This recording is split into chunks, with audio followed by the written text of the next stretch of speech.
Oh, well. Good evening, one and all. Yes, I am doing the intro. Hi there, Shalini. I see you in the chat. Hi there, Chrissy, and all the others lurking over there on Twitch. Good evening, Rumble. Good evening, Brand, YouTube. And we're probably somewhere else, I don't know. But welcome to this episode of Chasing Dissent After Dark with our guest, former, I would say, NHS doctor, David Cartland. Do you still work within the NHS, just about hanging on by a thread, yeah. Just about hanging on. So almost former, but still current NHS doctor, David Cartland. And shall I just go since you never introduced me? John, I was getting there. John, that's it. Take over, John. Come on. No, I don't need to take over. No, it's all yours. Anyway, on this great auspicious occasion with the great Dr. David Cartland, he's going to tell us about what has happened, to his life since he, just a man, decided to have a look into the possibly the adverse reactions that appear to be happening in his field of work, and the fallout that occurred around that. It just seemed to have gone mental. So good evening, David, and welcome to the show. Good morning. Thanks for having me both. You're welcome. You told us before you started you've been doing a slew of interviews this week, so we will try and take it easy on you, but we really do want to dig into it. So let's just I'm going to hit you with a question, and it's going to be completely out of left field, but it's something I want to know as a consultant, a GP, So it's like a family medicine equivalent of consultant. Yeah. Do you believe there was ever any medical evidence to justify the lockdowns? Short answer or long answer? Either or, up to you. Yeah, I mean, it's never happened before. We've never used it as a policy, infectious disease control, and for me, I mean, based for many different reasons, absolutely not. No chance whatsoever needed to lock down. That's simple, succinct answer. Sorry. Simple, succinct. Very passionate about that. There's no negotiation. Absolute nonsense. No, I wholeheartedly agree with you. And you know what? That's all we've ever done here is we've just dug into the data. We've looked at the reality of the situation rather than these nonsense models that places like King's College London gave us. I mean, just to validate and put a bit of flesh on the bones. I mean, obviously the reason we're locking down is because of this. Just to avoid any possible repercussions legally, it's actually Imperial College London that gives us. Sorry, Imperial College. My bad. You two are like a married couple. Yeah, but we also don't want to get sued.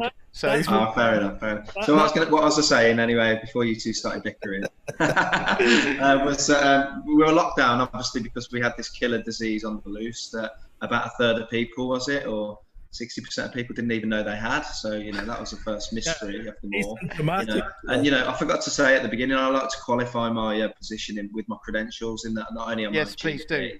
I kind of work a lot in the front door of a hospital in A&Es as a GP, out of hours, primary care in the daytime hours. But prior to the medical degree, I did a degree in biomedical science. So did a lot of immunology, virology, microbiology, and got a first class honours in that. And then I published some scientific literature as well in the world of cardiovascular medicine and angiogenesis. So, quite a qualified voice, you would say, that should at least get 2 minutes of your time if you're concerned. But that, I always joke about in that first degree, I'm not sure whether I missed that lecture, but I've never, ever come across the concept of the reason we locked down was because you could kill your gran with this asymptomatic carriage. Now, there is such a thing as asymptomatic carriage. I mean, you can get asymptomatic carriage of bacteria on your hands, different organism. Okay. Your hands are covered in bugs as much as you clean them. The Staph aureus and other things. And there are viruses that you can get. That you carry let me quote Dr. Anthony Fauci. Science point. You're a doctor. How much bacteria do we actually have in our body all the time? And put it this way, you wouldn't eat a sandwich if you knew what was on there. But our gut's full of bacteria, and if we don't have that bacteria, we can't digest the food. Well, that's exactly how our bodies work. I mean, the space, every inch of your skin needs to have bacteria, and that's why you find, for example, I'll give an example of if you give an antibiotic for a water infection, then some women, for example, will get thrush down below or in the mouth because you're killing all the good commensal bacteria, as we call them, and then that leaves a clean playing field for any other pathogenic bacteria. So there's a lot of stuff about the gut biome being the kind of central part of people's good health really as well. And you get diarrhea. You know yourself, if you have any antibiotics, you get diarrhea because it kills all your good bacteria in inverted commas. Exactly. So so there is bacteria normal. The microbiological world, you can't hide from. It's everywhere. It's on every surface. You can't be petrified of these things because we've learned to live in synchrony with them. Well, And that's what viruses are. I mean, viruses are intracellular parasites. They need you to host them. They need to borrow your machinery of cellular reproduction.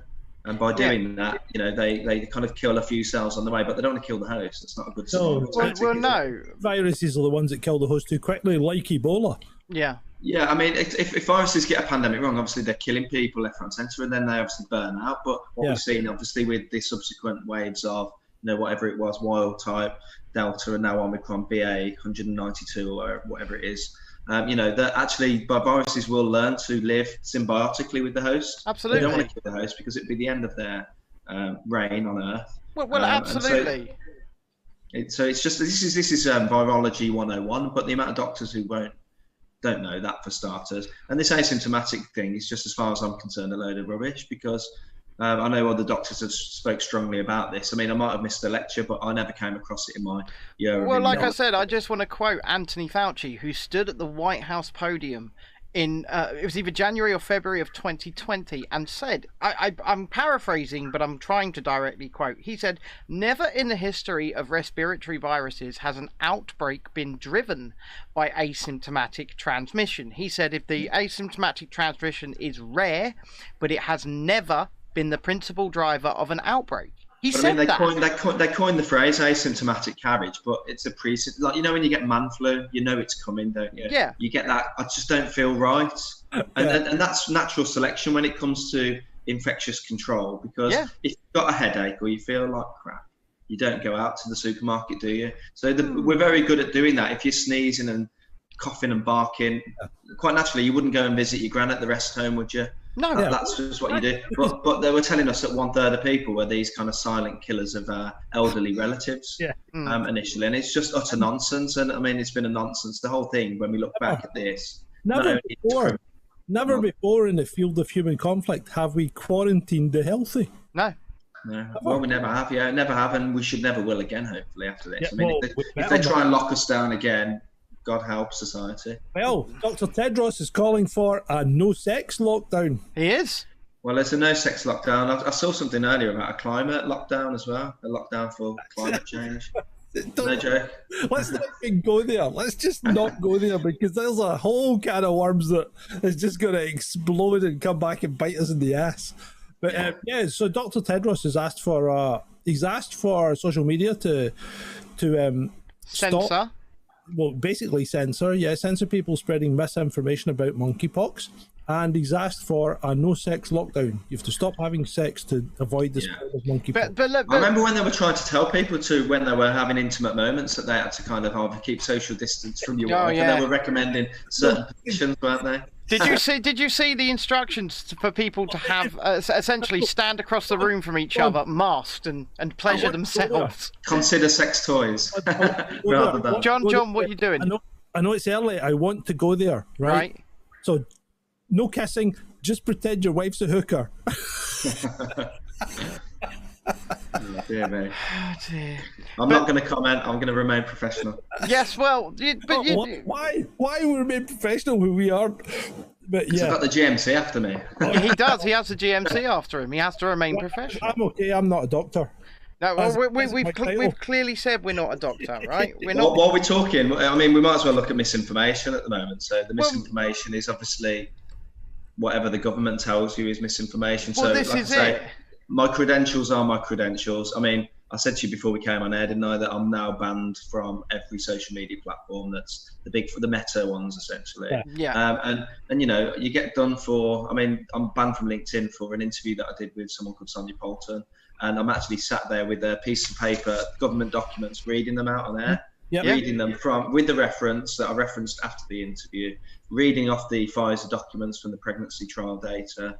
And you get banned for misinformation. You appeal, and they say no, it's community standards. You've broken them. stamp closed case. And then Instagram have had me for posting, Mark Steen did an interview on GB News for interviewing the widows of people who died within a short amount of time of the vaccine. That was misinformation. I mean, they presented the damn death certificate.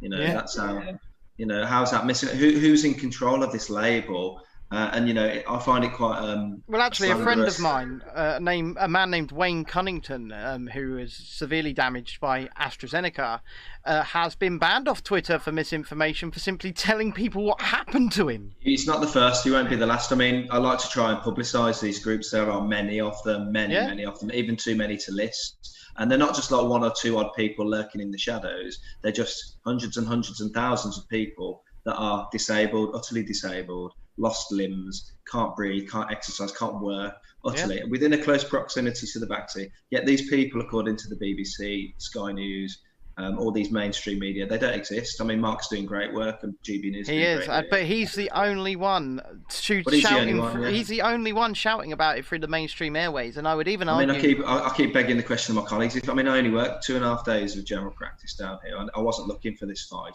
And I saw in my 2.5 days of practice carnage. It was the alarm bells ringing about seeing vaccine damaged people coming in through the door. I mean, I do clinics even now, and I know my radar's up for this sort of stuff. Yeah.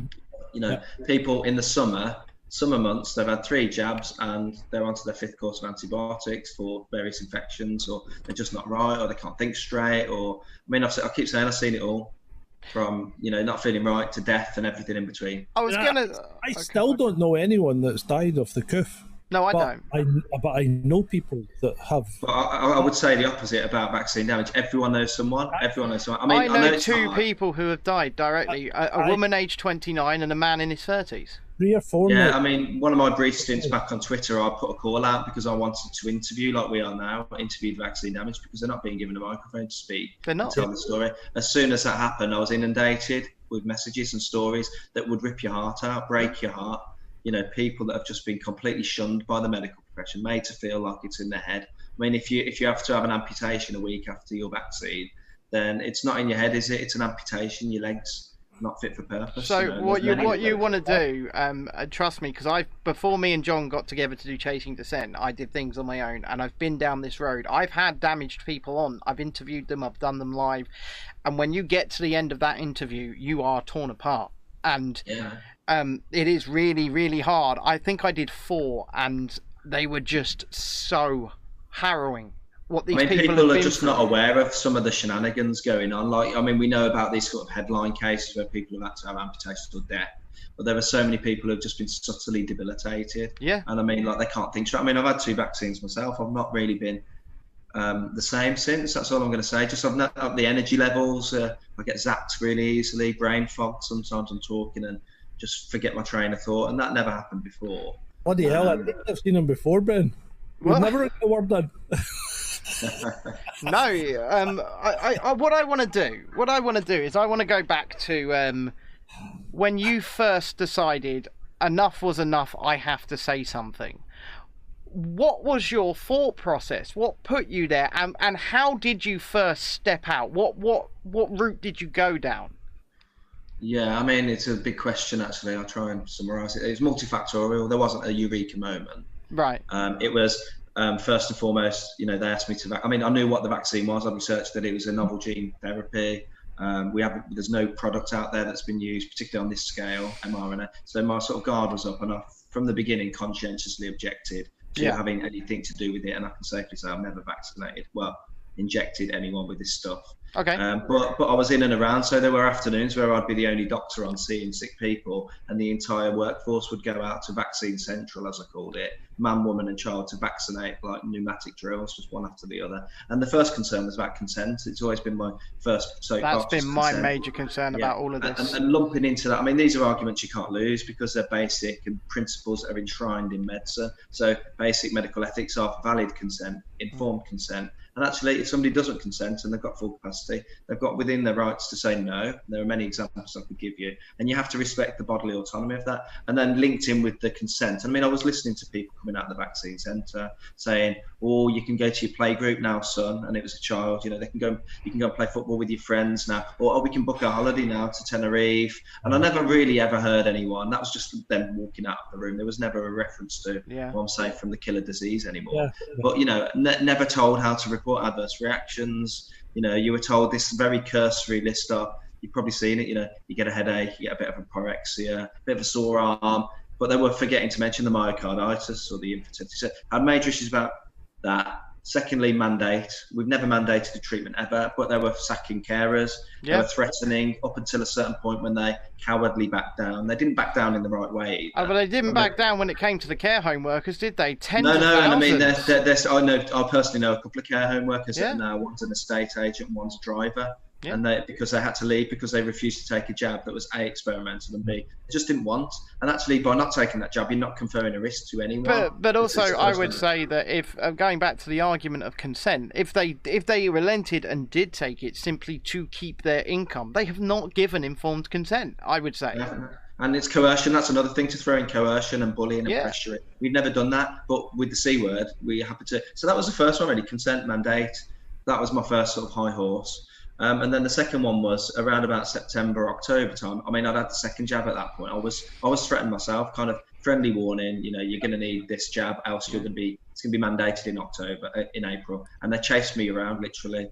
You need to have it, you need to have it, I've relented. No one's ever chased me around with the flu jab, but they chased me around with this jab. And then, so I started to notice that, you know, well, they came for me to ask me for my third jab about 8 weeks after. You need to have your third one. I thought, are you serious? Like, are you taking the mickey here? 3 jabs for this? Bearing in mind, I mean, going right back to the beginning, I always recall the times as being very quiet times. I've never had a quiet. I keep calling it the England football match effect. When England play, A&Es are quiet, out of hours are quiet because they're watching the game. They shelve their illness for a few hours. This was happening day in, day out. I was bored out of my brains. I was going to A&E departments, ITUs, delivering fast food for the heroes, you know, and all that sort of stuff, and seeing distinctly empty places and TikTok videos being produced with aplomb, etc., etc. And so it's very quiet time. So going back to this, I mean, in the late autumn, you know, they were chasing me for my third jab, and at the same time, I was keeping a little eye on all the positive tests coming through the system, the lab reporting system. And a long story short, you know, pretty much everyone that had a positive test after their third jab was treble jabbed. And I did an audit, and I think it was something like 150 patients. 150, and about 95% of them were treble jabbed. There was a single one jab, and there was a single double jabbed, and 0 unvaccinated. Yeah, but so then remember when they first when they were calling 2 fully vaccinated, which we all knew would expand. But at that point, when they started giving these at the daily briefings, when they started giving these graphs, say, look how well these vaccinated versus unvaccinated are doing. When you dug down into the basics of what they were classing as unvaccinated, in order to get the figures they were giving out to say that the fully vaccinated were doing better off, they were including people with none, people with 1, and people with 2 within their first 2 weeks as unvaccinated. And then they were lumping them all together and calling them unvaccinated, and then giving you this other figure. But when you really dug down into it, their figures were always BS. Yeah, they were. I mean, if you think about it, I mean, I argue with people now. People have a go at me because I challenge them on this point that if we're counting in a pandemic, the best way to count death rates, how many bodies are piling up. If you can tell me, if anyone sane can tell me that death within 28 days of a positive COVID test, for any reason, that's another discussion in itself about the nonsense about PCR and that's reflect. But if they're utterly sensitive, specific tests, even that, even if it was a brilliant test and there was no debate about that death within 28 days of a positive test. So it's ridiculous. You got something to say on that, John? Well, what about the guy that lost his head in the motorcycle accident? He went down as one. In New Zealand, the guy that was shot in his driveway. I joke about people. I live down in Cornwall, as you mentioned. I joke about people if they've been run over by a tractor, they get their sort of body parts into the ambulance and peel their body off the tarmac and then take them into A&E, do a little swab on the nose. They succumb to their illness in ITU, and they died of COVID. Yeah. Well, there's another example I can give you. This is absolutely real. It was I believe it was a window cleaner fell off his ladder and broke his neck, and they said COVID. Oh, yeah, because he wasn't feeling well. I mean, they have got those really, I was going to say comedy things. They're not. There's nothing funny about this. It's sick, really. But I mean, what I would say is that literally doctors. I've seen it. I've heard it with my own ears, where doctors have put COVID-19 on a death certificate, where absolutely 0%, I can say with certainty, there was nothing to do with COVID apart from the test. You know, they've gone in with a stroke. They've gone in for surgery. The surgery's gone wrong. They've gone in with a heart attack. I've sent them in myself. The death certificate comes out 1A COVID, and you're like, no way. And the really impossible thing in all of this is that correlation causation thing. Yeah. So, is there any money involved in the UK? I know there was in the States. There was, yeah. There was financial incentive to put COVID-19 on the death certificates, and in fact, I believe there was further financial incentive to get them on a ventilator over in the United States. Yeah, 35k if you got them on a ventilator and they died. 13k if they died from COVID in the hospital. I mean, that's just sick, isn't it? Yeah, it is. I mean, look, there is this thing where you get tariffs. So I worked in the A&E departments back in the day, and you get a certain payment for a patient coming in with certain conditions. Right. Because, for example, if you had a car accident, they're going to use a lot more money to investigate their broken bones and scans of the head and blood tests and all that. So you get a tariff back from the NHS to cover the cost of that patient. So so there is that element of you've got to balance the books and things. But I mean, these incentives are just. And there seems to be an obsession to vaccinate. Well, there was an obsession to vaccinate, but obsession to ventilate. And I've seen it even in two or three cases that I've been personally involved in. I'm going to maintain confidentiality here, but please, doctors that wanted to get people that were talking in sentences actually installing TVs in their room, FaceTiming me, looking pretty perky. And the doctors and consultants were obsessed with putting them on the COVID protocol and getting them ventilated. I said, look, these guys are talking to me on FaceTime. That you've just told me their oxygen's improving on the face mask. Why would you want to ventilate these people? It doesn't sound like a ventilation candidate to me. Somebody you're installing a television into their room.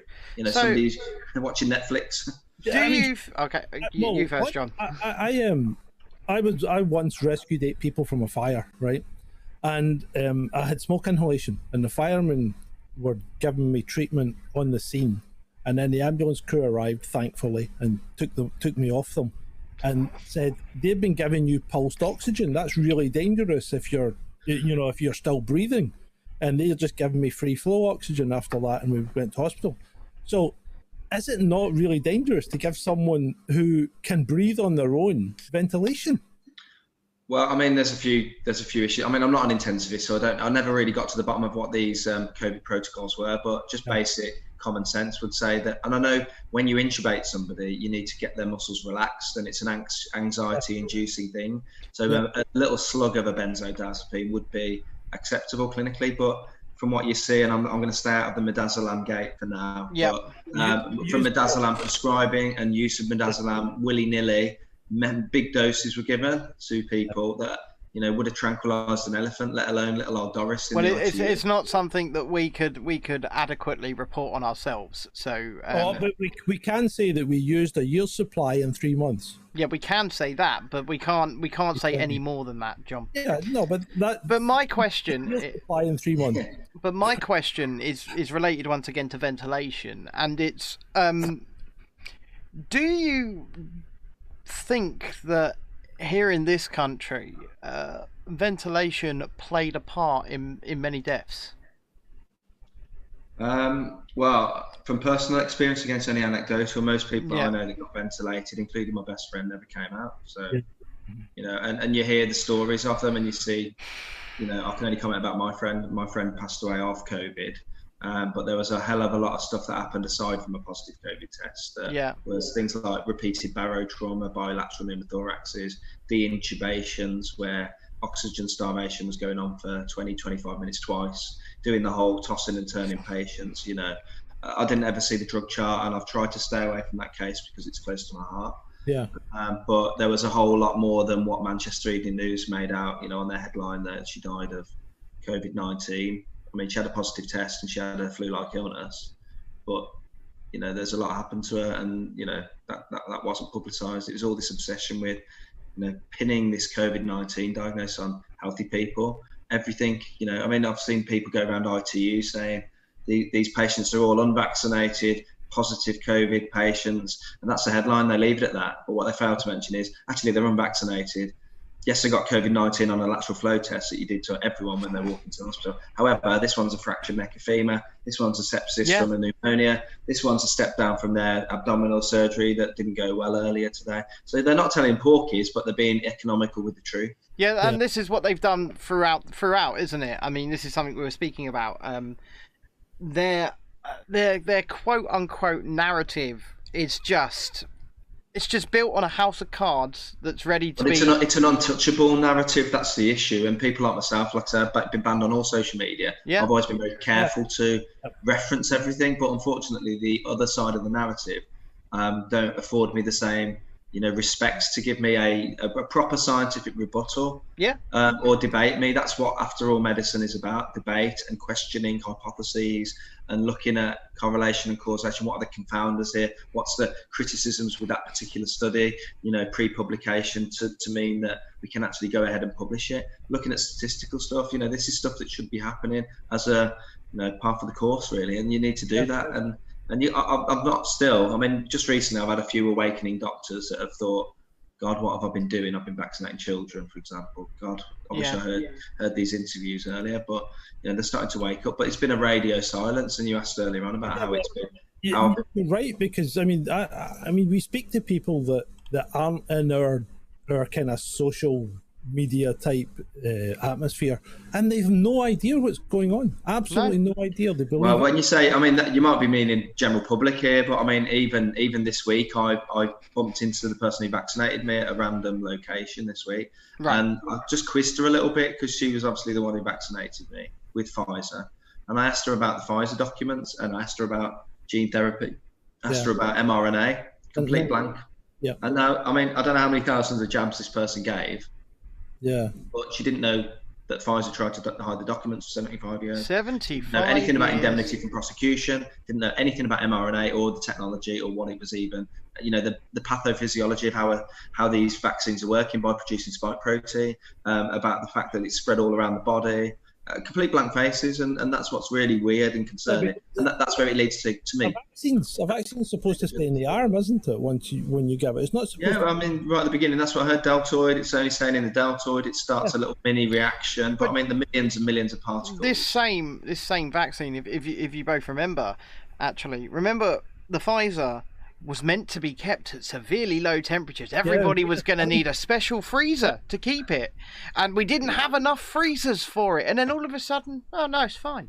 And then I'll tell you a story about that, actually, while we're on that subject. So there was a bit of what I call vaccine snobbery at the time. So people had, there were the big three, weren't the Moderna, AstraZeneca, and Pfizer.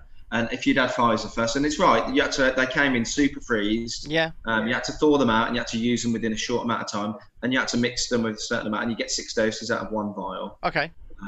And I remember at the beginning, the first round, everyone had whatever came out the hat. There didn't seem to be any rhyme or reason why she ended up with AstraZeneca and he ended up with Pfizer. It seemed to be a little bit of potluck, toss a coin. And you weren't supposed to mix and match them for the second. Well, that's what I was about to say. So the rules were, and I remember having really disgruntled. They got to put on my phone list. So I faced these people who said, look, I've had Pfizer, I've had AstraZeneca, sorry, but my auntie died last week. She'd had the Zeneca and then died 2 days after. Can I have the Pfizer this time, as an example? And you'd say, no, you have to have the Pfizer. You have to be same all the way through. Yeah. And then in the end, it became whatever's left in the fridge. They were even looking at the expiry date and saying, oh, we'll just extend it by 2 or 3 weeks now. Freezing it? We can leave it on the side for 6 hours now. Don't worry about the... And they were making it up as they go along. They were literally mixing and matching. That chicken that's been on the countertop for 3 days will be fine. You'll be okay. This is what it's the equivalent of, isn't it? Just like making and breaking their own rules. And they were adamant about this. You must have Pfizer. I fielded so many complaints from patients. And, in the end, I was passing it on to the sort of chief vaccinators, the management team, who would back me because that's what I was told to do. And that's as far as I got into vaccination, really. And then you ask anyone on the street now, what vaccines have you had? If you've had your second booster, and they'll say, I can't remember, Pfizer, 2 Moderna, 1 AstraZeneca, and you explain. there's no, I mean, no one's done a study of what happens to a prospective cohort of people who've had one AstraZeneca, 2 Moderna, and 1 Pfizer. That I mean, the data doesn't exist on. Well, the one thing that really niggled me about the vaccine, and this was the phrase that was always used, when you heard the radio adverts from the government, for example, your vaccine is waiting for you. What vaccine? Because if I get the AstraZeneca or the Johnson & Johnson, I'm going to get a viral vector vaccine. And if I get the Pfizer or the Moderna, I'm going to get an mRNA vaccine. Just saying the vaccine, when there were, at the time, I think at the beginning, there were the 4 brands, weren't there? Johnson & Johnson, AstraZeneca, Pfizer, and Moderna. These are all, well, 2 of them, there are 2 different types of vaccination, for one. And secondly, they're all different products. There was Sputnik and the Chinese one as well, because they were available in Europe. I mean, ultimately, I mean, some harebrained scheme by Pfizer many years before this was even a thing, because this was all kind of all too quick to go, wasn't it? Though, I mean, how can you make and put a vaccine to market in 7 months when the previous record was like 7 years? Yeah, I think there was this very short gap between the first vaccines going out and announcing that they needed to be vaccinated. I mean, ultimately, the point I was trying to make there was that we are training the human body to produce the spike protein, and we know enough about the spike protein now to firstly stop vaccinating children and pregnant women of what it does. But the reason COVID is so pathogenic, COVID as a disease, is the spike protein. So I'll tell you what will be a really good idea. Let's train the human cell to produce this pathogenic, toxic corona nuclear capsid protein that causes all sorts of inflammatory chaos. You know, it causes all sorts of, I mean, I always keep plugging, probably one of the most amazing things I've seen this week, and I watch a lot of stuff and read a lot of stuff, is the World Council for Health. Ryan Cole, Pierre Corey did a brilliant, fully cited, you know, fully referenced 2 hours of spike proteinopathy and what it does and what carnage it causes in the human body around inflammation, the immune system, you know, switching off cancers, you know, and decimating those cellular mechanisms that go around and suppress tumors in the body. It switches those processes to pieces. And, you know, and I recommend all your viewers to watch that, really. World Council for Health, number 50. Brilliant piece of viewing, and it's all scientifically shrouded in citation and references. Well, this is what draws me to these types of things as well, is that they are cited, they are tested for the most part, whereas the people, I'm assuming as a doctor you are aware of what a Milgram experiment is, right? What? Sorry, a Milgram experiment. You're going to make me look silly now. No, so a Milgram experiment was from a few decades ago, where someone would stand in a room dressed as a doctor, and people would come into the room, and he would hand them a button, let's say, and say, press that button, you're going to electric shock a guy over there, the other side of the wall. It's in this, yeah. Yeah. And because he's a doctor, they would even turn it up to sudden death and push it. Now, I liken this fake doctor in a coat to Chris Whitty at the podium.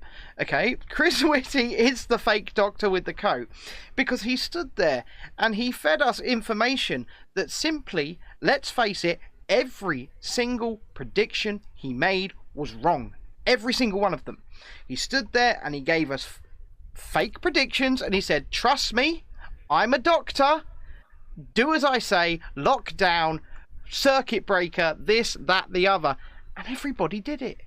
I mean, they made it up as they went along. 1 week they're paying for half your meals, help out to eat out. And then they were locking you down, couldn't go to a funeral. Then you could go into a pub. I mean, I've been in a pub myself, a great example. I walked in, it's quite packed in there. Oh, you can't come in here, mate, without a mask. So I said, I haven't got one. So they made me go to my car, pick out one out of the footwell that was covered in filth, put it on. As I walked through a crowd of people, as soon as I sat down and ordered a drink and some food, mask off. I could take it off now. I mean, they were just making it up as they went along. Well, John lived in France. Do you know what you say about trust me, I'm a doctor? I don't know anyone that trusts a doctor at the moment.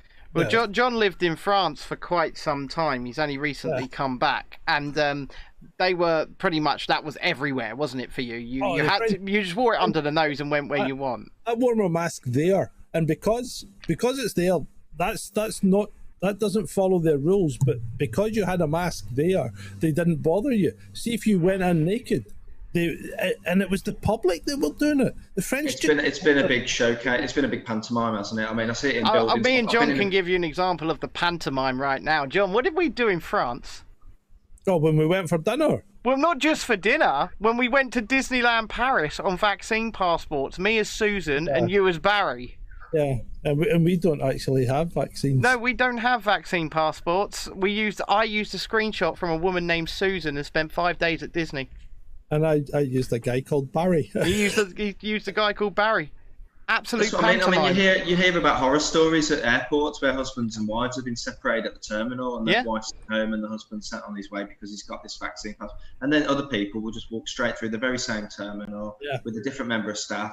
It's just utter inconsistency. They blow holes in their own logic all the time.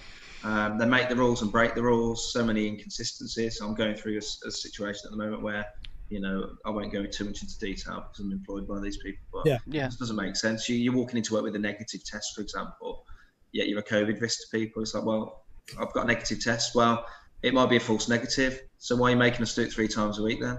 And they're just blank faces. I don't know why they're making you do it at all anymore, to be honest. I really don't.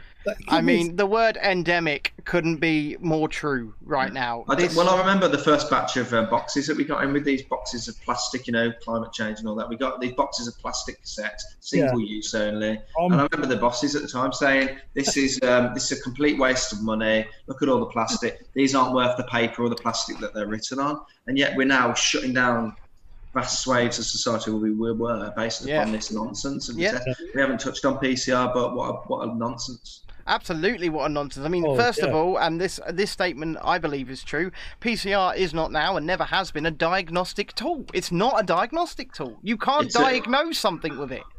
Well, you can't diagnose a virus with it. It's an amplification tool. But, you know, making a small amount of DNA, for example, if you're trying to prosecute somebody for a sexual assault, for example, you know, and they take a very small sample of semen, for example, and can magnify it and amplify it.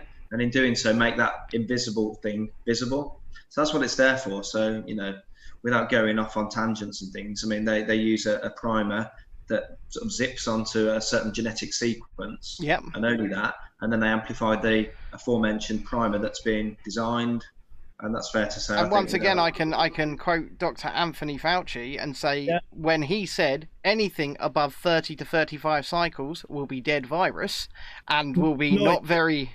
He said anything above 30 to 35 cycles will be positive.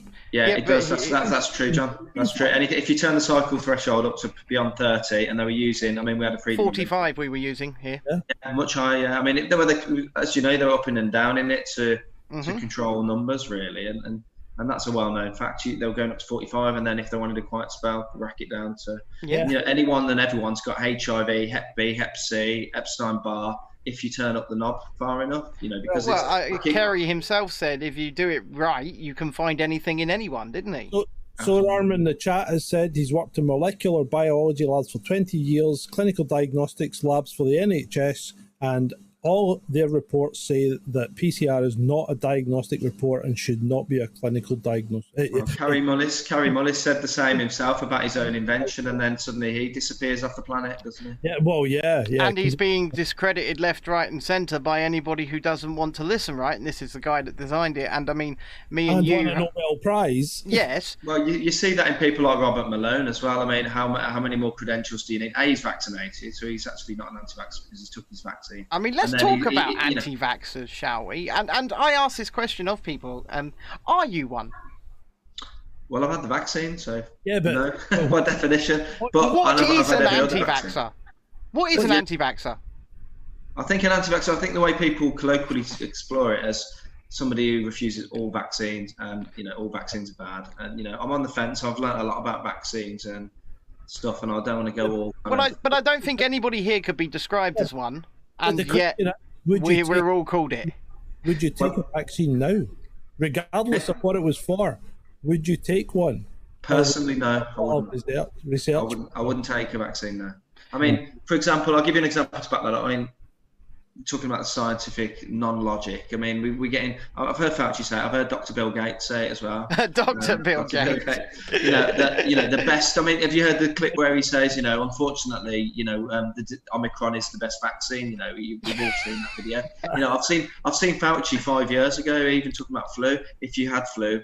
Absolutely not. He was on a news show, and he said, absolutely not. You don't need the vaccine. Have you heard Fauci's latest? Fauci's been going on TV the last 2 or 3 days and saying he never told anyone to lock down. Yeah, I mean, they're just rewriting history. They're looking like clowns, aren't they? When they can't remember what they said. I know. You can do a show reel of all these people. In fact, I saw one from all the New Zealand clowns, I think, and it was all what they said back then and what they're saying now, and it's just completely flipped. And you've got to keep remembering, you just touched on it there about endemic. We're talking about a disease that's burnt itself out. I don't think I've spoke to a really ill Omicron patient ever. I don't think I spoke to many Delta patients that had nothing more than a serious man flu.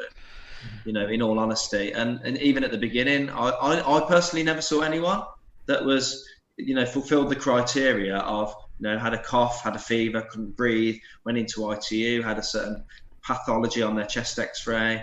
I never saw one. And I work on the front line of primary care, A&E GP. So that particular tip of the iceberg might not be coming under my radar. I'm not in ITU seeing people, so I can't comment. And but surely some of them would have come through you. Yeah, I mean, like I said at the beginning, all we were doing was kind of people were ringing up saying, I think I've got COVID, and I've got this cough, and I can't breathe, and some of these must have been anxiety attacks, because they literally, and all we were being asked to do was get them to count up from. You take a deep breath in, take a deep breath out, and count to 30. And if you got to 30, you were okay. If you got to 8 and you had to take a gasp in, it's called the Roth score. Okay. And if you were kind of 1, 2, 3, 4, 5, 6, 7, 8, 9, 10, 11, 12, you're quite breathless because we weren't seeing people. So it's got like an estimate on their oxygen levels, essentially. If they only got to 8 seconds, then you could estimate that their stats were 90% without seeing them. That's before we were giving people oximeters at home then to keep them around. And that was all we were given. I mean, I've never known a disease where we've never pushed a treatment for a disease. And, without going off on a major tangent, they were cheap, accessible, natural. I know ivermectin's got a bad name as the horse paste, but quite the miracle drug. If anyone's got 10 minutes, just Google ivermectin and cancer on the National Institute for Health and see the amount of citations for it. But ivermectin will never make it because it's not making anyone any money. It's too cheap. Yeah, it's too cheap to produce. Vitamin D, zinc, those sorts of things, hydroxychloroquine. The clinical trials, I could list them now, and there's hundreds and hundreds of people. And anecdotally, people who've had ivermectin. Banging up about vitamin D since February 2020. Yeah, John owns a gym and he gives health talks, and he is always banging on at me. Get some fucking vitamin D in your boy. Get some and he's right. I just can't be asked to order it, quite frankly. He's translucent. He never goes outside. What do you mean I never go outside? I definitely agree with John. You need some vitamin D. Honestly, it perks you up. I've seen people like decrepit, knackered, brain fogs. You have a few tablets of vitamin D, you get nice shiny hair, and you start getting your energy levels back, and you're sharp. Okay, I'll buy some. For God's sake, I'll buy some. Oh dear! I've got a question from I've got a question from Adam in the chat, and Adam's our third member, and I'm gonna word it carefully. Before you go down that route, let me ask a medical question. Oh God, I'm worried now. Oh no, it's just to do with the actual the application of the vaccine itself. Should this vaccine be, or should any vaccine be aspirated when you're giving it? Should you make sure that you do not put it into a blood vessel, a major blood vessel?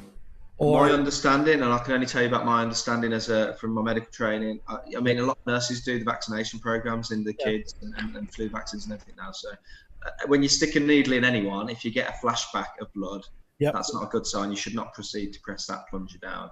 Right. Same thing if you're doing a deep intramuscular injection into the buttock, quadricep, etc. Same principle applies. If you hit a blood vessel, you don't proceed, and you should actually pull back on the syringe. That's good. That's good medical practice to do that. But mysteriously, that principle in the deltoid seemed to disappear from the product literature. It disappeared, that you didn't have to aspirate. So in the end, it's kind of like, I mean, it's not labour intensive, is it? Just to give a little pullback on there, just in case you've hit. No, but you got to remember, David, these are they're production lines, right? I've seen it. I used to call it back central, and it was like they were like pneumatic drills, one after the other. You know, and they were rejoicing at the end because they used to have, I mean, basic safety. If somebody's had an injection of something, whether it's mRNA or whatever, sit around for 20 minutes afterwards. That's whatever stopped. Injection you had. Yeah, that stopped. And I remember an email going around saying, "Oh, we can get even more people packed in through the doors now." Jesus. I mean, this is a basic safety. And they used to give all the punters a stopwatch. And the stopwatch went at 20 minutes. They gave the stopwatch and they were able to walk out. And that time got shaved and shaved and shaved to the point where, I mean, you can't really argue that point. If you give a foreign substance to somebody that they've never had before, make sure they're not going to collapse in the car outside. Keep them in for half an hour in case they have anaphylaxis. But then they started doing drive-thrus and they were jabbing the drivers. Yeah, exactly. I mean, even Anthony Hopkins, the actor, I remember in California, there he is at the drive-thru, happily driving. Oh, I'm gonna get my jet. Oh, I mean, I'm sure you've seen footage of people having the vaccine, walk out and carking it on the floor. Yes, or, you know, or fitting on the floor. You know, yes. This is why I feel like I've landed on the twilight zone, because some of these are not even, you're not having to use your grey matter to say that that's even non-medical. It's just nonsense when it comes to safety. Absolute nonsense. Right. Sorry, Ben, you proceed with your question. So, Adam wants to get into essentially the people who have targeted you and me specifically, I guess, and what you think of, you know, where they're coming from, the positions that they're coming from. I mean, it's just, to me, I kind of try and consider it from the other side. So if I'm somebody who's had my 4th vaccine and been asked for a 5th vaccine, and then you've got these doctors that are speaking out and they're utterly censored, like any word to the contrary, you become a misinformer. I mean, you can go, previously before I was nuked, you can go onto Instagram, find me, and there's a banner flashing up saying, "Do not click on this doctor. I can't remember the exact words, but he's a profuse bullshitter, to be fair." That's what I say in other terms. But the long and short of it is that, you know, if I was the person that wanted my 5th vaccine and these doctors with qualifications to speak are being censored in the way. I mean, like I say, some of the interviews I've done where I've actually read off the documents on screen. I've seen them, and Sonia Poulton's a friend of ours, and we've seen you on her show. That's a Sonia Poulton interview, and you know, you can't do any more than hold up a document, tell people what it is, read it off ad verbatim, and it's even highlighted on the Pfizer document about it being a gene therapy. You know, MHRA documents stating in July this year we shouldn't be vaccinating pregnant women or breastfeeding women, yet we've been vaccinating them since December 2020. Yeah. How is that even happening? Then I went into the Pfizer data, and the Pfizer data was there, read off the terrible data. You did? You know, one in 4 women, to cut a long story short, who were incidentally pregnant from the you know, during the trial, because they excluded pregnant women from the trial. So they obviously, birds and the bees got pregnant during the trial, 270 of them. And, you know, 1 out of 27 that they were bothered to follow up had a live birth. The other 26 didn't. I was actually, I was at Chessington World of Adventures with my family, and we were just outside the breakfast, and I watched that live. I remember that, and I was just sitting there going, Jesus fucking Christ. But you like, I've had the experience this week where I've gone through that data, and it's really hard hitting. You know, 47% of women out of the 270 had a reaction, half of which were classed as severe. Yeah. You know, and they go on to list all the severe reactions. So that's 1 in 4 pregnant women. You know, you can't even prescribe. If you're pregnant, you can't go into the pound shop and buy an antihistamine without a prescription for the same reasons of safety and unproven safety data on it. Yet you're allowed to receive 3 vaccines of various descriptions at whatever trimester that Anthony Fauci tells you to have it in. What happened to people themselves? Because pregnant women are like, they won't even eat eggs. Some of them. I mean, you get all that advice, don't you? Don't, you know, eat certain things, don't eat certain things. I mean, the first thing you do is take them off all the medicines if you can. And because I always talk about, you know, if you were trying to design a study to see if your drug A was going to harm women, and you advertised it in the local rag, you wouldn't expect a long queue of people to come and see if I could harm your baby. You just wouldn't. And hence that data isn't there. And you look in the BNF and it comes out every time, even paracetamol, that, you know, this is felt to be safe. However, there's always that kind of disclaimer that the studies don't exist, essentially, to paraphrase. But going back to your question about what are these people thinking who are kind of attacking you, I don't know. There's just this concerted effort of silencing. I mean, they're not just. I mean, I wouldn't mind having a ding-dong debate about it with them, but they're not willing to even give you the. I mean, we've all tried that, and I know you've tried that. I've tried having conversations with them before. I've invited them to the show. These are the same people that target same you. Same people. I know we're talking about the same people. Yeah, and they're abusive. They're rude. Yep. They're bullies. Yep. They harass. But they call you all of those things, even though you're saying, "Look, guys, can you say it's misinformation? Can you show me exactly what is and why you think it, and give me the data that suggests it?" And then you get called a bleep, bleep, bleep, bleep, and you report it to Twitter. This is how harassment and bullying. And then you get banned. Happens, and then I get banned. So I mean, there's parody. I mean, some of these people in this group that I know we're talking about without naming, they've set up accounts with videos of me either parodying me.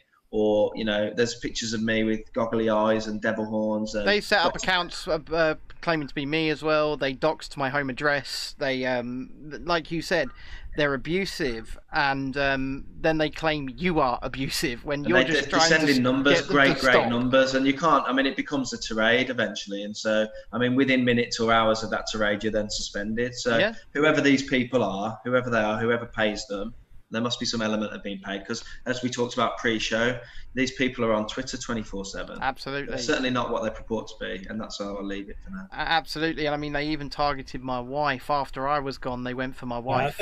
I mean, it's obviously a conspiracy, and it's not a theory. It is a conspiracy, because you'd never get government opposition, the opposition, press, and members of the public all working in concert together. You never get that, and it's sinister. It's sinister in itself. I mean, like you see, like the election campaign, you get all parties and equal airtime to each one. You get to say your piece, but there's never been an opportunity. I mean, we all saw the BBC nonsense the other night with Hannah Fry, utter nonsense, comedy propaganda. Well, it's not comedy. It wasn't very funny.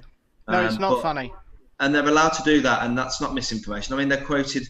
One figure that really upset me was Hannah was throwing jelly beans over the table, utterly patronising, quoting 1 in 330,000 rate of myocarditis. What are all these anti-vaxxers getting het up over? And actually, I've quoted many times a study from Hong Kong, brilliant study method, robust in its ways of analysing the data, and it actually spits out a figure around 1 in 1,600 to 1 in 1,700.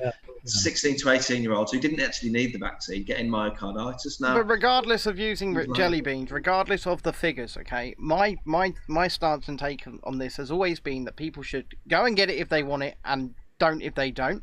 And it has always been that if one person, even one person, could be harmed by this treatment, then you cannot mandate it. Yeah, you can't. Yeah. Well, I'm sure you're aware of the VAR's data. I looked at the latest figures yesterday. I think in the US now they're touching 30,000 deaths. Yep. I mean, I've heard these people say in the past around other issues, one death is too many deaths, but 30,000 vaccine, and these are COVID vaccine related deaths. How many grannies have they saved? Well, yeah. I mean, I always talk about the ticker tape of 186,000 that goes across Sky News every night. Yeah. Deaths within 28 days, and we've already touched on the nonsense around that. But, when you do Freedom of Information Acts about how many actually died of 1A, COVID-19, 0 else on the death certificate, which I think, I know that's open to confounders. But most hospitals will tell you less than 5. I think the total... And those Freedom of Information. Wasn't it? Well, the figure, I mean, it was a while ago now from the... I think national figure was 17,000 at the time when it was 170,000 in the Sky News thing. Well, our local hospital here said 10 people had died from the beginning to the end of Delta. So on my original Twitter account, every Thursday I published data that NHS published. It was on their website, and they were publishing every Thursday, hidden back in the base of their website in a format called XLS, which most phones couldn't read. Right? Yeah. They were publishing this data that showed you the people who had died of nothing but. And when we were at like 45,000, it was 1,600. It was there. They were publishing it, but they weren't highlighting it. Then they went back and retrospectively edited it. They did. To make it look bigger. Yeah. I mean, it's such a nonsense. I mean, everything's hidden in. I mean, when you go to one of these government.uk websites, I mean, it's hidden in reams and reams of. Yeah. I mean, just guff, and then you have to really dig hard to try and find the actual data. I mean, I remember back in the days when they were doing the UK HSA data, and I often challenge people, what are the three reasons you take a vaccine? You take one to stop you catching and spreading, stop you from getting unwell, i.e. go to hospital, and 3, dying. And the UK HSA data, week on week, the figures were creeping up and up and up in the vaccinated cohorts, up towards circa 80-90%. You know, I keep saying, and I know people argue with me that, you know, there's a lot more people vaccinated than unvaccinated, so it's skewed. It's about a 2-to-1 ratio, isn't it, when you look at it? As a third of people aren't being vaccinated. And 90% of deaths from COVID were people who've had 3 jabs to stop them dying of COVID. I keep joking that, you know, if you paid privately for this jab, and then you got COVID after your 3rd one. So, people, I mean, when you use the example of COVID, people sort of don't really understand it and follow the argument through. I use the example of flu, and they understand it. So if you paid me for a flu jab and I give you it, and you pay me 50 quid and you get flu, you'd be disappointed. However, if I took 150 quid off you and give you 3 of them and you get flu, you're going to ask for your money back, aren't you? I would have thought so. It'd be much worse if you hadn't had the vaccine. You want to hear these conversations in the staff room, mate? Honestly, that you're hearing about all these doctors off at the minute. All the unvaccinated are propping up the service, and then you can hear them whispering to themselves, the sister's off today, she's got COVID, and the consultant's off today, he's got COVID, he's off for a few, and his wife's got it, but then you hear them say to themselves, they're like, well, imagine how it could have been if it wasn't, you know, if we weren't vaccinated. But we know the immunity wanes after X amount of times, you know, anything from 8 weeks to 3 weeks. We need to get our autumn booster. You know what, I'm getting pissed off by this, right? Because isn't it basic immunology? Isn't it basic immunology that all antibodies will wane, because if they didn't, your body would be made up of nothing but antibodies. We have receptors called T cells and B cells that remember what the antibodies look like, and if the disease comes back, or the pathogen comes back, it then rapidly recreates them and fires them off. Is that not what happens? I think you've got more immunology knowledge than any of my GP colleagues, I'll tell you, just in that sentence.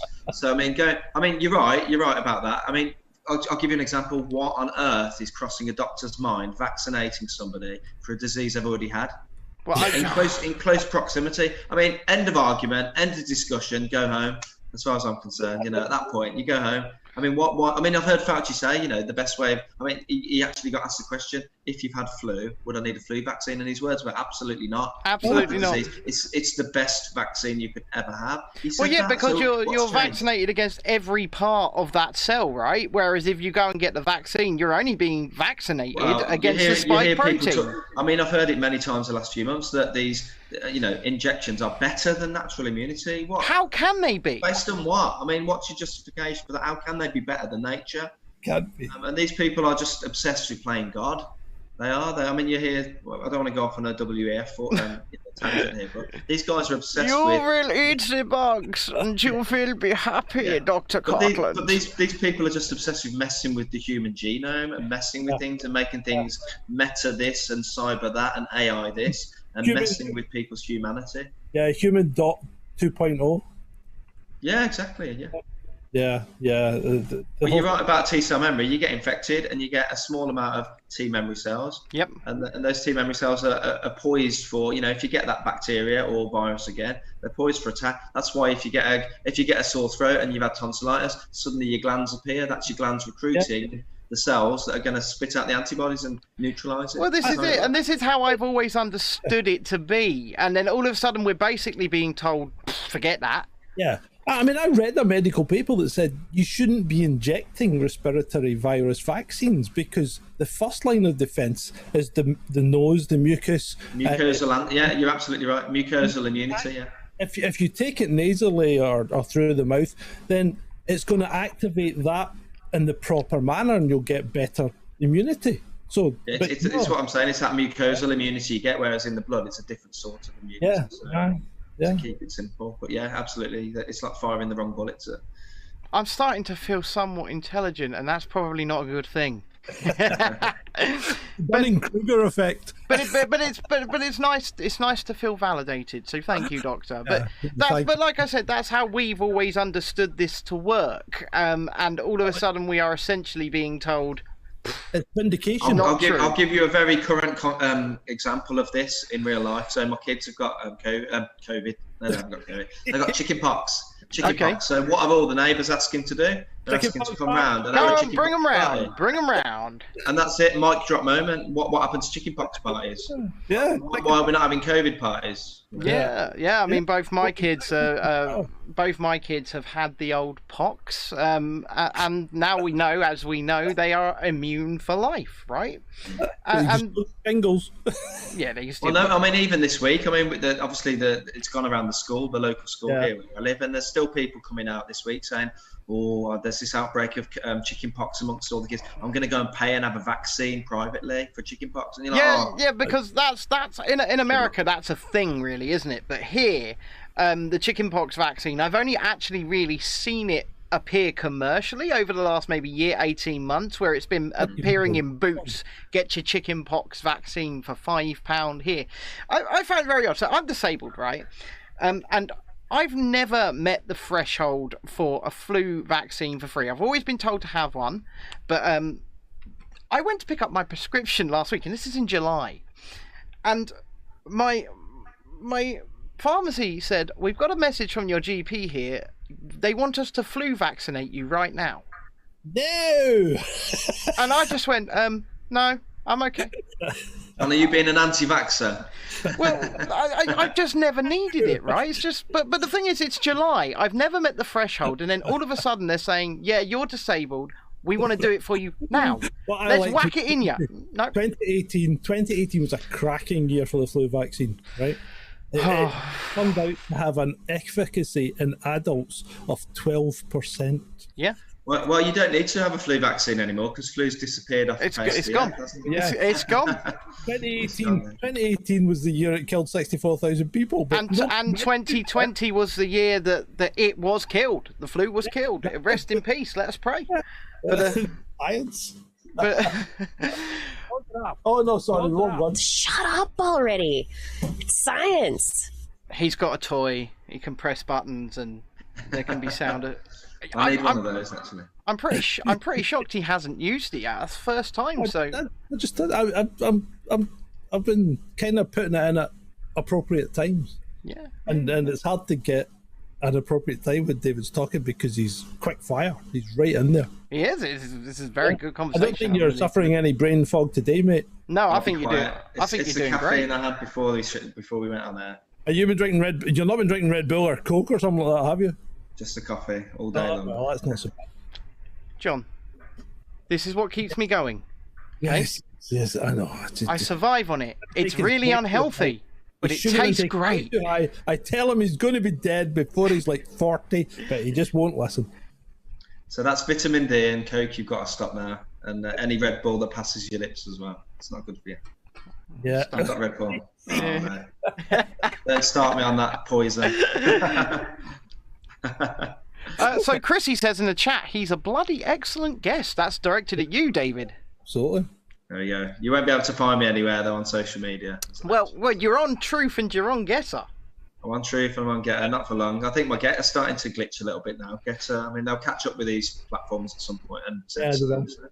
Yeah. At the moment, we're going out live on brand YouTube, Rumble, and Twitch, because we've left our YouTube and Facebook people blissfully unaware because this would not last on. No, it wouldn't last on those platforms. So I had a back-to-back ban on Facebook, 30 days, and then I got to day one left, and then I had another 30 days for a historic post. It was a Lancet article that I blasphemously published on Facebook. Oh, anyway, right. I was back in the game for about 2.5 hours. I posted 3 things. I got banned again 30 days for misinformation. Surely the Lancet is a well-known paragon of misinformation. Honestly, I mean, like I say, you can't get any better than reading off. But listen, misinformation and disinformation is anything that Tedros says it is. Okay, that's basically where we're at. So, for example, now he's doing this. You can see the game they're playing with the monkeypox, right? But the reality of the situation, and I don't want to infer anything from what I'm going to say here, but the reality of the situation is that I understand 98% of cases of monkeypox globally are in men who have had unprotected sex with other men, right? And this appears to be how it's transmitting. It's a sexually transmitted infection, hence they're calling for sex lockdowns. But I think most people are probably quite safe. I'm just saying. I mean, yeah. Well, he has backtracked a bit today, Tedros. I don't know who's kind of in charge of his media, but he gave a speech again, Dr. Tedros, or whatever. He's not even a doctor, is he? No, he's not. Neither is Dr. Jill Biden. Yeah, I mean, but that said, I mean, he backed off today a little bit. He made his sort of scaremongering announcement 2 or 3 days. It was of international concern. Today, he's basically said something similar to the words are, don't have sex with each other or keep distance from each other just for a little bit. Control yourselves, and that is left it at that. So he's backtracked a little bit, but I'm sure they'll turn up the notch in a couple of days. I mean, what really intrigues me about all of this is these tabletop exercises that they've had, haven't they? Event 201, very public, and the second one was obviously just a couple of months ago, which was, would you believe, monkeypox in Germany? Ran the absolute, the scenario that just happened to match the next pandemic, and the dates. And if you want a really good read, there's something called the SPARS pandemic, and it's a really good document of the next things that Bill Gates in that video where he's next to his wife, and they say they will take note of the next one. Oh yeah. And they're the two sinister smiles that they give off. They don't take notice of this one. They'll definitely take notice of the next one. I mean, these people, they're so rich, they're so loaded. They've just got this kind of maniac wish to be even richer. You can't spend the money that these guys have got in their banks. There's nothing left for them to conquer. They just want total control of the world. This is the God complex that they've got between them. Yeah, and you should know that because you're a doctor. Yeah.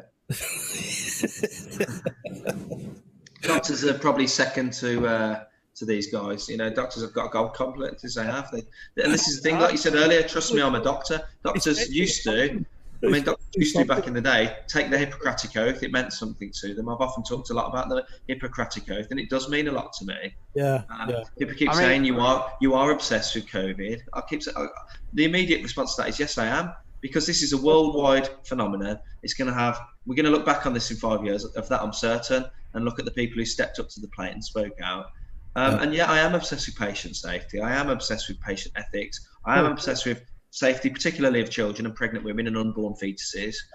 So arrest me now if that's an issue. How does why do you think why do you think we do this? Yeah, but first, does the Hippocratic Oath not start "do no harm"? Yeah, that's what I say. It's the first article I ever wrote was called "Do No Harm," and it was talking about that. And I think people have forgotten to do no harm. I mean, it can't be any more categoric and obvious that there's harm from these vaccines. But I've been pummeling all the doctors that I know. I send messages all the time, and they read them and they don't even comment. And then I comment, does none of this wave a red flag to you? I mean, Alberta, Canada is the red flag for me.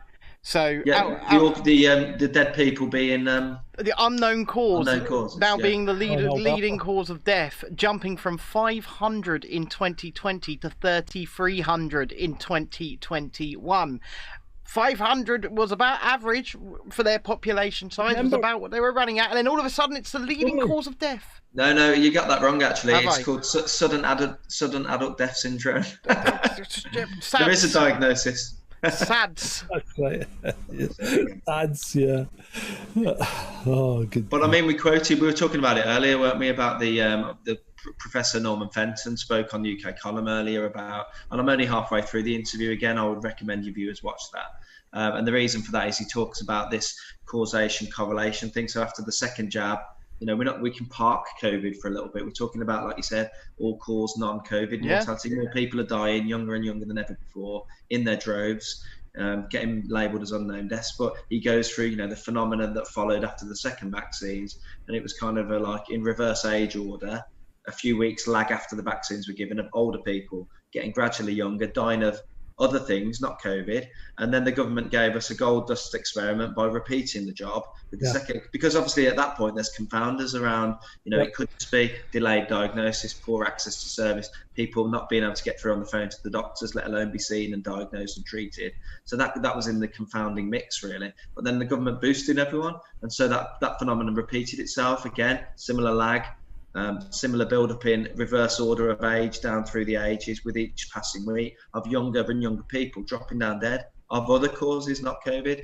Any elephants in the room that might have caused these things? Well, Yes, there are. I'll leave there your viewers are. to speculate that. John, press the button. What one? The one that answers this question. It's true. No, Not that one. Not that one. The other one. Sorry. You caught me unawares. I was too busy listening. Is it about coincidences? This is me. Oh, no. This is me, right? You know what it is!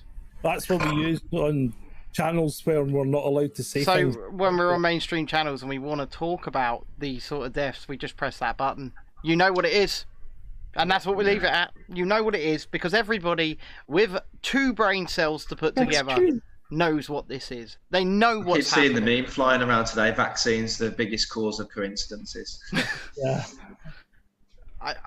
I just, at some point, like you're saying, in 5 years' time, we're going to look back and we're going to say, why did nobody speak out? Why? There's going to be so much harm done at this point. I mean, look at is it Canada that's saying you're going to have one every 8-9 months?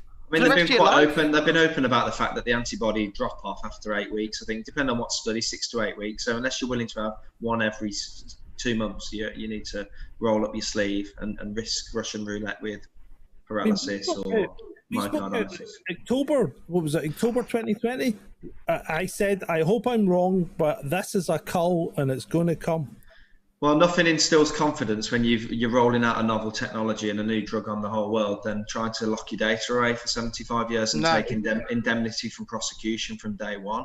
Exactly. And that doesn't really instill confidence. And I don't know why that doesn't ring alarm bells with 99.5% of the population who are waiting for their autumn because booster. they've been brainwashed. They've been conditioned. They've had their Western governments and their nudge units for 2.5 years plus telling them how to think. That's what's been going on. And they want to go on holiday. I want to go on holiday.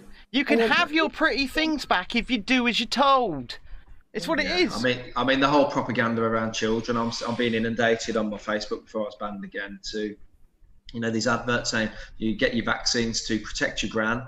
Yeah. Again, I mean, how are they getting away with that? I mean, that's a prosecutable statement of bull, really, isn't it? It's bull. I'll keep it polite for now. Yeah. But that's bull. It's absolutely fabricated, that statement, but people will see that and actually believe that they're going to save their granny. Based upon that, trustworthy. It's got the NHS logo on it. Utter nonsense. And then you actually read the guidance on the NHS websites about why they're promoting vaccines in children. One of them is protect your gran, but the other thing is to avoid disruption to going back to school next term. Why would it? Yeah, please validate that. Please validate that, doctors who are promoting that statement. Give me the evidence. Why would it? Why? I mean, I'm still waiting for the evidence that schools were ever necessarily closed. Let's go back and look in time, and we don't need to go back far. What happens every year when kids go back to school? It's the first thing they come home with, and I don't mean new jotters. Yeah, they get infections. With a runny nose, don't they? Yeah, they do, and that's what stood the test of time up until the COVID days. People would go in, get chicken pox. It's done the rounds in our local school. The snotty noses, as you mentioned. You see that in universities. Get fresh as flu, don't they? Oh yeah. They'll go in. That used to be the thing. The kissing disease. I mean, you see it. I mean, we're seeing it now in the summer. Part of what we're seeing now with all these young people, not only is the fact that their immune systems are shot, but the fact that because you're washing your hands 80 times a day and avoiding each other, putting masks on, being ultra clean, actually the microbiological That's going to make you worse, isn't it? Your whole immune system is dependent upon being challenged repeatedly for the reasons that you mentioned earlier. It needs challenge and then to develop the memory. By not challenging it, then you're setting your immune system up to fail when it does come across a natural pathogen that's going to risk your life or your. It needs to be ready to go, ready for action, but. I remember we're all hiding away. Vitamin D. We're not getting the vitamin D because we like that. And they came at me with the antibacterial hand wash thing, and I said no, thank you. I like the microbiome I've got in my hands, and anyway, using that sets me up for further infection. Yeah, I took a picture today. I was sat in my office. I've got to read it off because I took a picture of the actual. Where is it now? Stand where the paint's peeling off it. No, it's a box. I'll show you now. Look, it's a box of face masks. Right. You can see that? We see it? Oh, yeah. Yes. Yep. Yeah, It's a box of face masks. I'm going to read it off. 3-ply surgical face mask with ear loops. Bacterial filtration efficiency. Filters dusts and bacteria, but not viruses. Yeah, absolutely. Because Varys a teeny Well, that. I mean, there was that meme, wasn't there, with the box of masks that said pretty much that this product will not protect against SARS-CoV-2 COVID-19, and it's holding the eyes open from that Bird Box film saying, "Read the box, Karen." Read the box. Well, my situation, I can't obviously mention too much detail. I'm suspended from working at the moment. I'm a healthy guy, no symptoms of anything. I do a negative COVID test every day before my shift. Walking into work in the middle of a heat wave, don't want to wear a mask because they make me feel rubbish, like most people. And I got marched out the door. It's like putting a chain link fence around your garden to keep out the mosquitoes. I mean, play that back. If you've got a breathless patient walking into your hospital, what's the first thing you do? Put something around their mouth and nose. It's just... you've got to explain to me the protocol now around resuscitating someone. Oh my God! The first aid protocol. Have you seen it? St. John's Ambulance did put out a video where you now have to, if they're unconscious and you're trying to resuscitate them, you must now cover their mouth and nose with a towel or something whilst you're doing it. Yeah, so there's either that, so they're promoting the use of this kind of like little masks that you can put over people and blow in, or they've just eliminated the rescue breaths now and get straight to chest compression. Yeah, but I mean, that was the first advice. Throw something over their nose and mouth so as they can't breathe. Cover their airways more, because that's going to help. Well, most people have been issued with do not attempt resuscitation orders now from 50 with any sort of disability, so that you wouldn't have to get that far, would you? No. Incredible. Crazy. And then why do people with mental health issues have DNRs? Why did they do that? Good question. Yeah, I've been talking about this to somebody else today. We were doing right in the... I've got to be careful again because of my locality and things, but right at the beginning when you weren't able to go to funerals, go anywhere, keep two meters even from your spouse. We were being asked to go around and complete forms on elderly people called treatment escalation plans. And treatment escalation plan was essentially going around a little old dear that wasn't expecting you, middle of lockdown, hadn't seen their own relatives, and going and making an assessment on that little old dear to say in your own judgment whether you'd be surprised if that person was alive in the next 6 months, and if you thought that person would be dead in 6 months, and that would be something you expect because she was either frail or had dementia. And you fill in this form, and it's a bit like a DNAR, and it limits. I mean, you can Google this for yourself. To a treatment escalation plan, and the GP would go down mid-lockdown, quite happy to let us go and visit people that even their own relatives weren't able to visit, and fill in these forms. And essentially, what that did is it's exactly what it says on the tin. It's a treatment escalation plan. It limits the ceiling of treatment to whatever you think. Whatever relatives think. So if you've got this demented 90-year-old that's, and you speak to them because you can't have a conversation and say, I'm ringing you about your mom. I saw her today. She's very frail. If she got COVID or she got pneumonia, what do you think we should do about her? And half the time it would be, just give her oral antibiotics and don't call an ambulance. Let her die at home. She's had a good life. And you'd fill it in, and that would go to the ambulance service and essentially do not attempt resuscitation if they do arrest. And you'll have to explain to me the ethics of that, because I never really saw how that was being allowed. And look at the people that were locked up in care homes with no visitors and their decline in mental health. They disappeared. They never came back. They mentally, these people will never. The ones that did survive for it, they're gone. They'll never be the same again. And that's the same for children as well. The scars of this, I mean, they're non-quantifiable scars. I mean, you see, some of it's quantified because, as we've seen, I think the child health surveillance teams have changed the goalpost for expected time of being able to speak, and some of the milestones have moved now, because obviously if you've got a mask on your face, you're not picking up on the social skills, the verbal skills. I saw a video a few days ago where they were showing an example of a little baby that was babbling away, and the brother was talking to him about a meter away. Have you seen it? Yeah. And he's ba ba ba ba, and as soon as he put the mask on, the kid was muted. He was just mimicking his brother and learning sounds and moving the mouth. And speech and language people will talk to you about how important those things are. Oh, absolutely. I mean, my son is autistic and spent most of his early life so far in speech and language therapy with speech and language people, and we know all of this. And like you said, the scars left on our children are non-quantifiable. I mean, thankfully, myself, because I was clued up to all of this, I managed to give my kids as much of a a shield from it all as possible, because I didn't comply. I went and did what I want. I took the kids where I want. I took them to see family. Family came over to see them. We took them to the beach. We took the tin snips out and we liberated the play parks. You know, we did all that, but still, there is going to be so many children left irrevocably damaged from all of this. I see videos now, and I look back on what we did to these kids, and there's things like, I mean, not only the fact when you see like parents pinning them down and having it and screaming, that sort of aspect, but you see pictures of kids being queued 2 meters apart, or they were putting plastic hoops down at nursery so you can only stay in your hoop for that day. So I mean, and the masks on. I've seen school pictures for the end of year from America and the UK. Absolutely horrendous, and they've got the masks on. You want to see the kids beaming smile at the end of the year. They've graduated from their class. The masks on over them. There's a kind of blankness there that means I don't really see them.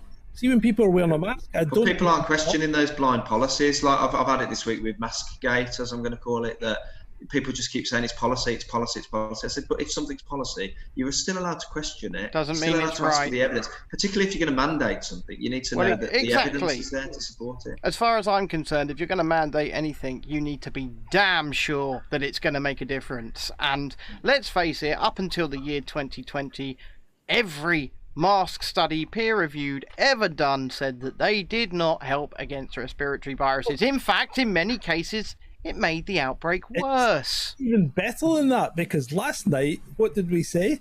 The government have now published a report saying that they don't actually know if any of the restrictions they took and any of the actions they took, any of the travel restrictions either, nothing made any difference. Well, there are some senior American politicians who will remain nameless, but again, saying that they were making it up as they go along very, very publicly, talking and written it actually in black and white in their book. That, you know, we just tried this 2-week thing just to see if we could. I mean, we've now got Dr. Deborah Birx. Remember, she was the chief proponent of the vaccine. You've got her. That's who I'm on about. She's now going on TV and saying, "We didn't even really know the vaccine would work. We just sort of." That's who I'm quoting about the lockdown. Yeah, that wonderful lady. Questioned by Rand Paul, was it? Oh my God, Rand Paul has been a hero throughout all of this, and so has Governor Ron DeSantis, right? They have been absolute heroes on all of this. I think I'd be moving there if I had my life again. Believe me, we want to build a Chasing Dissent studio in Florida. That's the plan, right? That's the long-term goal. Yeah, well, the short-term goal is to actually get some money. Yeah, to actually get some money. And John, now you've said that, do you want to take a brief pause for some housekeeping? Yes, go on. No, you're doing the housekeeping, John. Well, just run the ticker. No, do I? No, okay, I'll run run the ticker. I'll run the ticker.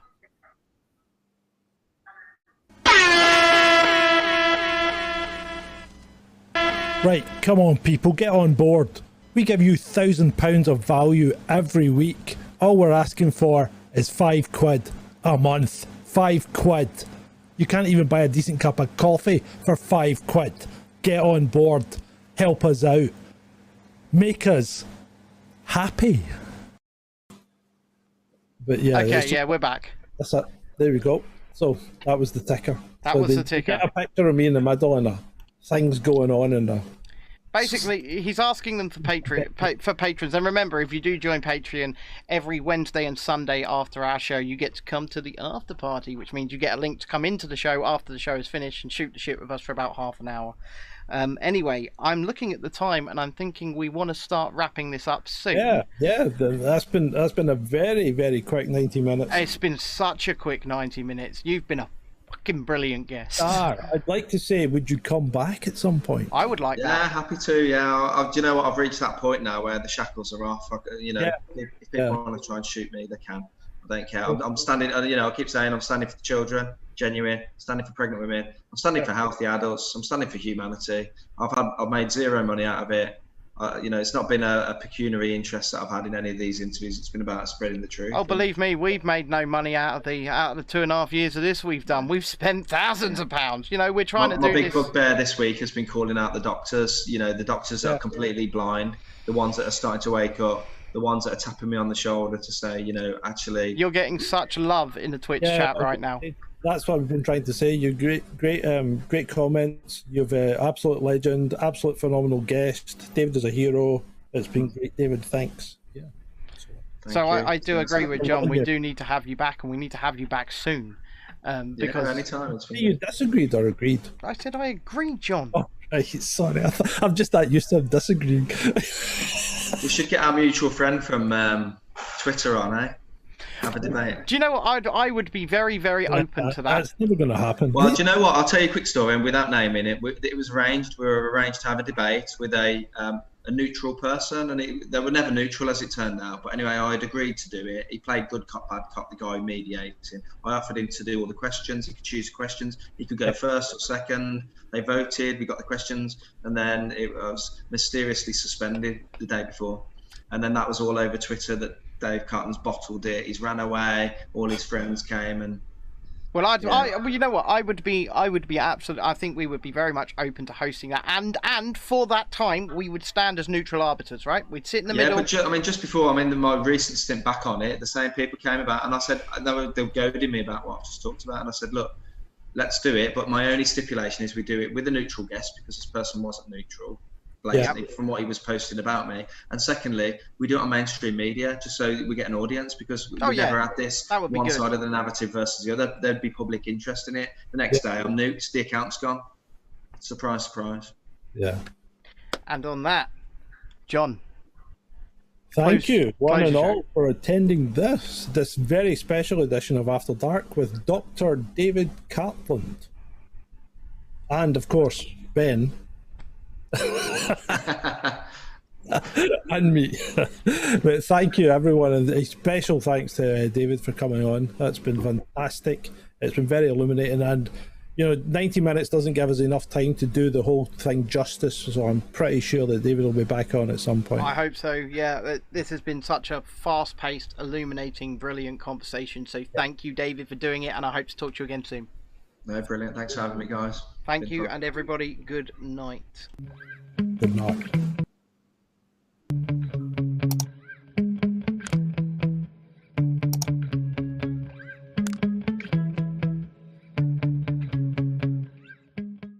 That's all we've got time for this evening, so it's good night from me. And it's good night from him. Good night.